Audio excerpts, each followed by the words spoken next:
I am Ferdinand Marcos, and I am the President of the Republic of the Philippines. I stand today on behalf of 110 million Filipinos. Everyone, hello universe, it's me again. Tingnan nyo si Senator Cayetano Alan. Nung kaganapan sa Senado, ayan. Mahilig maggamit ng verse ito guys Pero hindi niya alam kung anong ibig sabihin nun. Kung talagang makadiyos ka, alam mo sana kung anong salita ng Biblia. 'Di ba?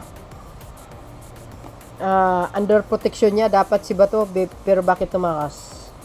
Kung totoo yung sinabi ng NBI, isa sa mga person interest si Cayetano, useless lang ang pagka makadiyos mo.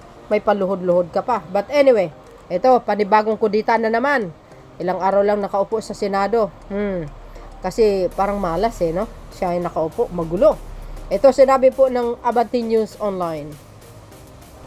Sabi po dito mga kababayan, hindi pa man mag-iinit ang puwet ni Senator Alan Cayetano. Ayan, sa trono sa Senado, usap-usapan na ang namumuong panibagong kudita para mapatalsik ito. Ewan ko ba guys, ano ba nangyari dito sa mga senador na ito? Manawagan na kaya ang taong bayan para ipasarado ito. Wala naman nagawang mabuti itong mga senador na ito. Hindi kasama po ang yung mga dyan, yung minority ngayon. Sila, sina Tito Soto at saka Lacson. Itong Duterte Black lang di ba? Nakakatawa talaga sila, oo. Ayon sa nakalap ng politiko, dumaraming senador ang nawawala ng tiwala sa estilo ng pamuno ni Cayetano at hindi kumbinsido na niya na kaya niyang pag-isahin ang Senado sa huling 2 taon ng administrasyong Marcos. Agay! Ayan kasi, ang katwiran niya kasi, may nagtanong, bakit daw nagpalit? Kasi daw hindi na nagagampanan yung mga dapat gampanan. Wow! Galing naman! Sino ba ang magulo dyan? Di ba kayo? Mga Duterte Black, kayong magulo Ginugulo nyo kasi. Sa nakikita ko guys, in my own observation yun, kasi nanonood tayo. Sila naman talaga magulo. Obvious na obvious naman yun. Ayan Sabi ng Abante guys, kahit sino, wag lang si Cayetano. Panibagong kudita sa Senado, niluluto. Agoy, ano klaseng luto kaya yan? Niluto nga sinigang, pero hilaw. Ay, naloko na mga bes. Sabi guys sa mga nagko-comment. Ito, ina-update ko lang talaga sa inyo. Para ma-inform kayo. Natatawa ako dito sa mga senador na ito. Takot sila kasi alam nila na may alam sa batas si SP. No, hindi sa yan. Hindi sa may alam. Abogado nga yan Pero tingnan nyo naman style niya. Matalino kasi si Cayetano kaya ganon. Matalino ba?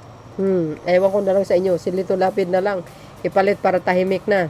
Takot na takot sa investigasyon sa flood control at impeachment. Shake heavens and earth this weekend to convince the other senator. Yes! Para nang sa gano'n matuloy yung impeachment na yan at makulog yung mga salot. Sabi dito, sabihin nyo, takot sila kasi nakatanggap ng malita. Kung si SP Cayetano kasi, ang 18 Marines ipatawag sa Blue Ribbon Committee. Ribbon si Bersamin ipatawag at Zoom si Saldico, papayagan na dyan. Sila takot, lalo niyang mga Tulfo brothers. Ay, nako, wala yan. Hindi lang naman sa Senado, mayroon tayong ombudsman na nag-imbestiga. Siyempre, itong mga Saldico na ito, yung mga 18 Marines, pag may mag-cross-examine sa mga yan, sigurado, palpak yung mga sasagot nila talaga. Ganun naman lang di ba? Hindi lang yan mga kababayan, eto pa. Yan, si Escudero. Ano bang sinabi ni Escudero guys? Nako, nakahanda si Escudero mga kababayan. Nalilipat sa liderato ni Senator Soto. Basahin po natin para kumpleto, detalyado ang gulo-gulo nyo. Mga senador talaga na ito.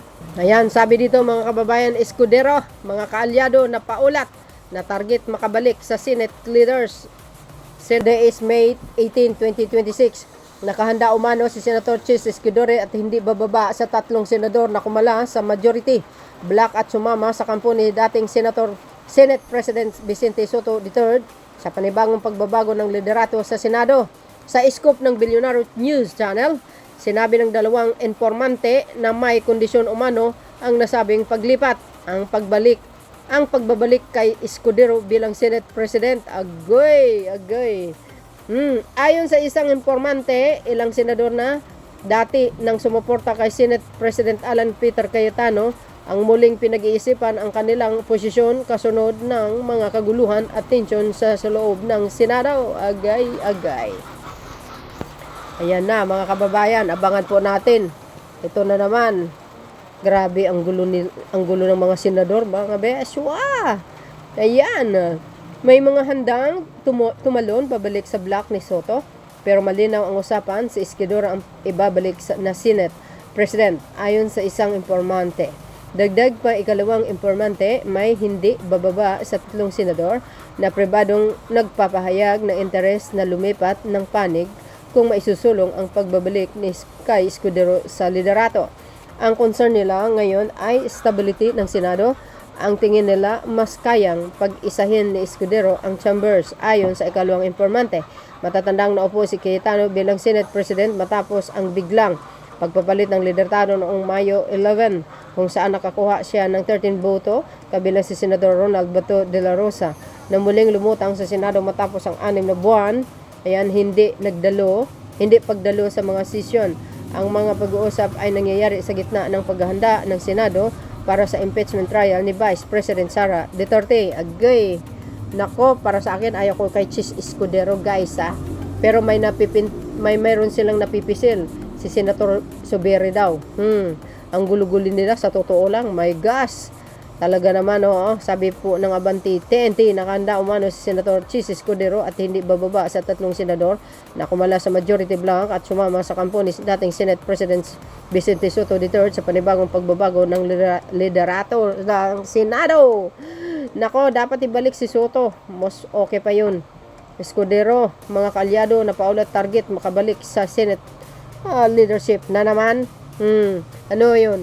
Pag sinabing fourth tweet, ang fourth tweet niya, delay tactics. Ang ugali niya. I hope hindi naman dapat maibalik yan guys. Ibalik na lang si Soto. Much better pa. Hindi lang yan. Ito guys. Sabi dito ng Abanti TNT, ilang araw matapos ang pag-upo ni Senador Alan Peter Cayetano bilang bagong Senate President, lumutang ang posibilidad na panibagong pagbabago sa liderato ng Senado. Nako po.